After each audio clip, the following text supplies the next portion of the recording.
Carlos Correa, mega deal. Trea Turner, mega deal. Xander Bogaerts, mega deal. These are all deals that will take these young shortstops to their age 40 season. What does this mean for Bo Bichette and the deal he may or may not get from the Blue Jays? Let's get into it. Today's episode brought to you by BetStamp. Promo code WALKOFF when you sign up for BetStamp really supports the show. BetStamp, get all your betting odds aggregated. Best odds in town. BetStamp helps you find it. Right now, the World Cup going on. Go Team France. French descent up in here. So Team France, that's always my team when it comes to the World Cup. Defending champs, I believe. Correct me if I'm wrong.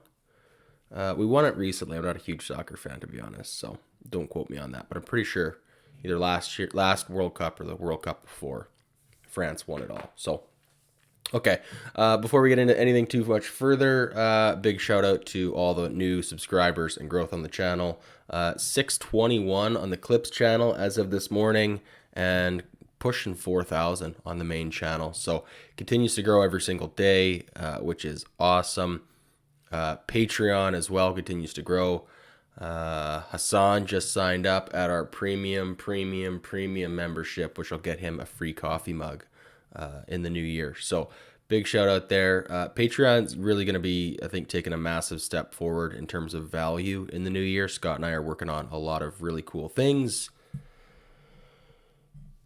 Baseball trivia nights once a month, just to name, I'd say a few, but just to name one.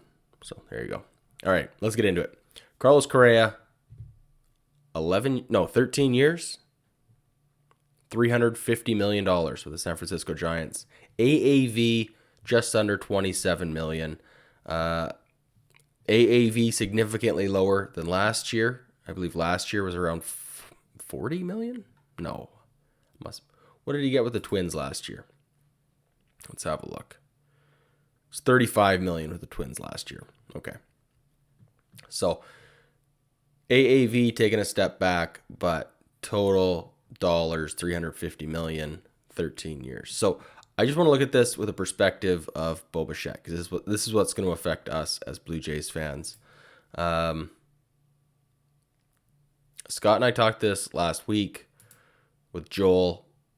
The argument got heated. Joel seems to think we should be able to just go get Bo Bichette, give him a 10-year contract, give him $300 million, $350 million. I think there's no chance on God's green earth that Bo Bichette at age 24, he'll be 25 next year. There's no way he's going to take a contract for $300 million that takes him to age 35 and leave 5 years left on his career. I just don't see it. I see him either signing something really short, like buy out the Arb years, which takes him to 27, tack on 2 more, maybe a 5-year deal at like $100 million. I don't know. I'm just throwing numbers out at this point. But given the contracts we've seen Carlos Correa sign, Xander Bogaerts sign, Trea Turner sign,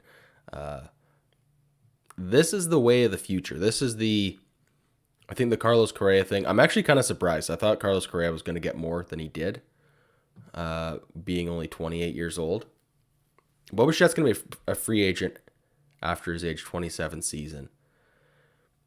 To me, this screams 13-year deal in free agency. So if we want to sign him up now, we're still going to have to take him to age 40. I think it's $400 million over like 15, 16 years. I really think that is the starting point for negotiations. Anyways, I just wanted to come out here quick, kind of, I guess, gauge the temperature of the room, not that the fan base knows anything, myself included. Ross Stripling. Let's pivot here to Ross Stripling now, because Ross Stripling just signed with the Giants as well. But it was $25 million over 2 years. So I think everybody is kind of surprised by the low dollar value attached to that. I am, but with an asterisk. All summer long, if you're new to the channel, we do an episode every Sunday night called Long Toss, where we get 6 or 7 other content creators, Blue Jays fan base, representatives of other fan bases. We get the Sportsnet reporters on, Sports Illustrated, all those guys. They come on, and we just have a long-form conversation. We talk Blue Jays specifically, but all baseball. And Ross Stripling was kind of a talking point all season long. Obviously, Ross Stripling had a great season. And the consensus, I would say, from everybody on Long Toss was that Ross Stripling was going to get 15 to 20 million a year over like 3 years, maybe 4 years. Well, it's well under that. And all season long, I had been saying I didn't think he was going to get that. I didn't know how much he was going to get. But given his track record, if we look at his stats here, let's pull up his stats. So innings pitched. Now, when we had David Sampson, former VP of the Marlins, the Expos, on the program, he really hammered the fact that innings pitched is like the biggest number. Maybe not the biggest, but like one of the biggest conditional numbers a guy gets when he hits free agency as a pitcher. A starting pitcher makes significantly more money than a relief pitcher. So I'm looking at career innings pitched for Ross Stripling here. 2016 made his debut with the Dodgers. 100 innings pitched. Next season, 74. 122, 90, 49, 101. Last year, career high, 134. Nothing here screams I'm a workhorse starting pitcher who can give you 180 to 200 innings. He's old. I think he's 34 next year. He's not a proven starter sustainably.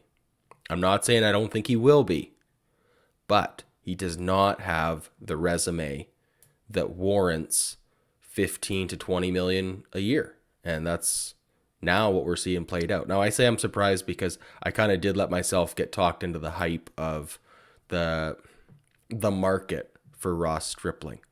I kind of talked myself into maybe the Jays did make a mistake not qualifying Ross Stripling. This is it. This is why they didn't do it. The valuation on a guy who's on the tail end of his career, who really only once has ever, and even last year when he pitched 134 innings, he started in the bullpen, came out as a swingman, took over mid-season and replaced Yusei Kikuchi. And that's just a big risk. So he did get the contract. I believe he has the opt-out after this season. So I would assume the hope for Ross is that he can get to like 180 innings this year and then retouch the free agent market and then maybe get a deal closer to what like Chris Bassett got from the Blue Jays, something like 60 million over 3 years, round out his career with a nice, cool 60 million. Anyways, Ross Stripling, kudos to you. Good luck with the San Francisco Giants and your new teammate, Carlos Correa. I'm happy with the addition of Chris Bassett. I do think Chris Bassett is a upgrade over Ross Stripling. Definitely not a Carlos Rodon echelon pitcher. Like, he is not a front end of the rotation guy for the Blue Jays, but some serious stability with Chris Bassett, which is exactly what this rotation needs, especially with the unstable highs and lows of Jose Barrios. It's going to complement really well to play off of that. We're looking at a 4-man rotation right now of Alek Manoah, Kevin Gossman, Jose Barrios, and Chris Bassett. And then we got, maybe there's another move in free agency. Maybe there's a trade. I'm starting to feel like there isn't one. I'm starting to feel like this is the rotation. The front end of it, I would say as good as any rotation in the American League. Give me those 4 against any other 4, and I think the Jays stack up nicely against the best of the best. Top 3 easily. That number 5 spot, does it get murky? Yeah, it does. Does Yusei Kikuchi or Mitch White excite me as our fifth starter? No. Terribly, terribly no. Is there still a chance Nate Pearson becomes Nate Pearson? Yeah. Do I want to count on that? Absolutely not. Does this speak to the Jays' confidence in a Ricky Tiedemann? I sure hope it doesn't. I know we're going to get a lot of comments here saying, oh, the Jays have Ricky Tiedemann and he's an absolute stud and he's Alek Manoah 2.0. Like, let's just cool our jets on that. Alek Manoah was an absolute best case scenario. We've really been spoiled as Blue Jays fans by having guys like Bo Bichette, Vladdy Guerrero, Alek Manoah. Guys that just step into the big leagues, hit the ground running, and go. But for everyone that's like this, there is a Kevin Biggio that has stumbling blocks, that has setbacks. Alek Manoah could regress this year. Knock on wood. Hope it doesn't happen. But Ricky Tiedemann has not pitched AAA. I know Alek Manoah is the similarities are there and they're easy to draw, but I don't think that we should just anticipate Ricky Tiedemann taking the same career path that Alek Manoah had, making a massive jump to the MLB in 2023. If it happens, great, right? That's the icing on the cake. But I'd rather see him absolutely rake in Buffalo in AAA for a few months and not bring him up because we need him, but bring him up because his development has stalled. There's no more challenge for him at AAA, the way we did with Alek Manoah 2 years ago. But I don't want to go into this season with Ricky Tiedemann being our planned fifth starter. I think that's crazy. All right, that's it for pitchers. Bo Bichette. Let's talk back to Bo Bichette. Because we're in a predicament here with Bo Bichette and Vladdy Guerrero Jr., and I'll leave you guys with this. Would you rather see, and I'm not saying I know the right answer, I'm not saying I know what Rogers and Shapiro Atkins, what that duo is up to. I don't know the game plan. But I will say deals don't appear to be imminent for Bo or Vladdy. Does this mean the plan is to let them walk? No, I don't think so. But we might still be 2 years away before we get serious contract negotiations. The way this team is spending money right now, we look at Chris Bassett's contract, 3 years.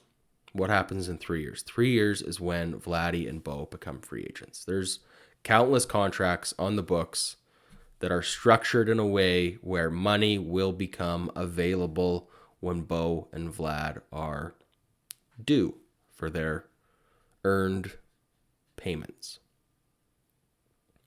So I guess what I want to leave with everybody watching today is there's two ways to approach an organization like this. There is the approach where we have Bo and Vladdy for dirt cheap, pennies on the dollar. Do we spend hard, go all in during these 3 years left of control, and then overcommit to contracts that prevent us from extending either of them? Or do we hedge our bets, go for the extended window where maybe we aren't the top dog, but maybe we're a top 5 dog for the next 10, 15 years? That's where it feels like things are going. It feels like rather than absolutely capitalize on the value arbitrage that we're getting from Bo and Vlad, the performance versus what we're having to pay them is absurdly slanted to the discount side. There is real value, and I know this is what Alex Anthopoulos would do, so all you AA fans out there, let me know, because this would be the time. You've got underpaid talent Let's go sign those big deals. Let's go sign the Carlos Rodon. Let's go give Justin Verlander the absurd contract. Let's go give Carlos Correa the absurd contract. Right? Because all of a sudden you've got Carlos Correa for $350 million. Well, guess what? You're definitely not signing Bo Bichette. But for the next 3 years, you still have Bo Bichette. And you have Carlos Correa. Right? That's the approach, I guess. I don't like that approach.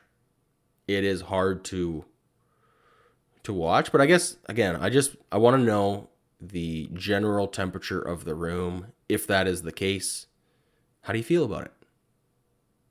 If this is the approach that the team is going to spend, but they're not going to paint themselves into a corner so that they can retain Bo and Vladdy, what's the better option here? Bo and Vladdy, let's just assume we can retain both of them. Let's assume that this team, that this organization has two $300+ million contracts in it.